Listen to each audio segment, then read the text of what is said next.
The slow pace with which blacks left the South after emancipation was related to the fact that the black population was overwhelmingly rural and had limited access to information about their opportunities in other regions.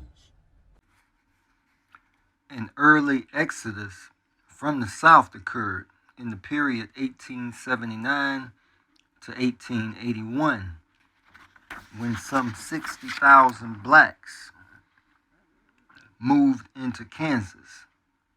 The spontaneous movement was made under difficult circumstances by boat, railroad, deteriorated wagons, and on foot.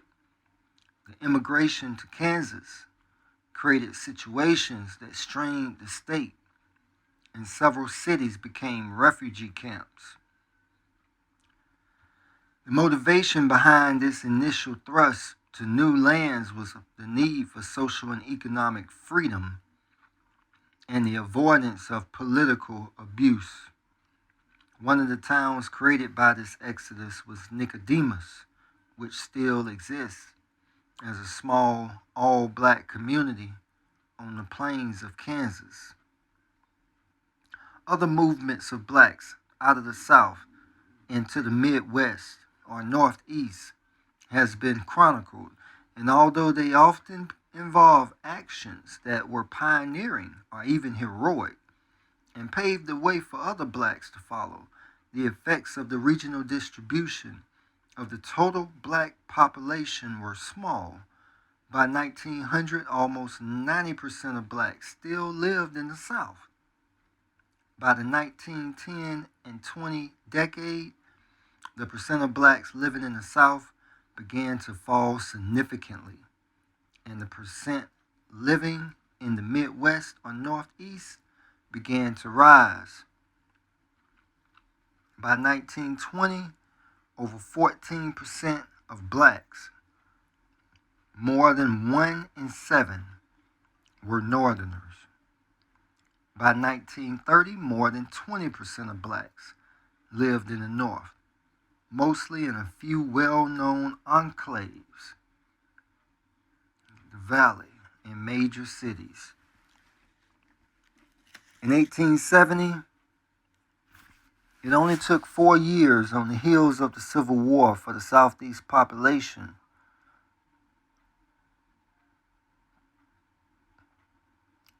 to make up the majority percentage of America, with the largest population well over 70 years old. Another 30% of the population, newborns, who made up as refugees, orphans, and now I would suppose sons and daughters of POWs. These outcasts were the slaves at one point of the 5 civilized tribes. In 1870, the estimate was about 7,300. By 1866, over 18,000.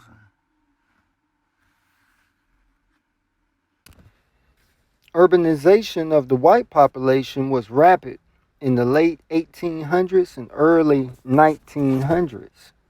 And by 1920, a majority of whites were urban. This increase only partly reflects rural to urban migration, for much of it comes from massive immigration to the United States during this period, those arriving after 1900. Thus, the urbanization of the white population from 1880 to 1920 substantially reflects white immigrants settling in cities. Urbanization of blacks consisted almost entirely of a movement directly from rural areas to cities. By 1920, as their white counterparts, about 34% of blacks lived in urban areas, compared with 53% of whites. By this date, immigration had slowed, and thereby slowed the increase in the percent of whites living in urban areas. The urbanization of both blacks and whites was slowed during the Great Depression of the 1930s, when industrial jobs in northern cities disappeared.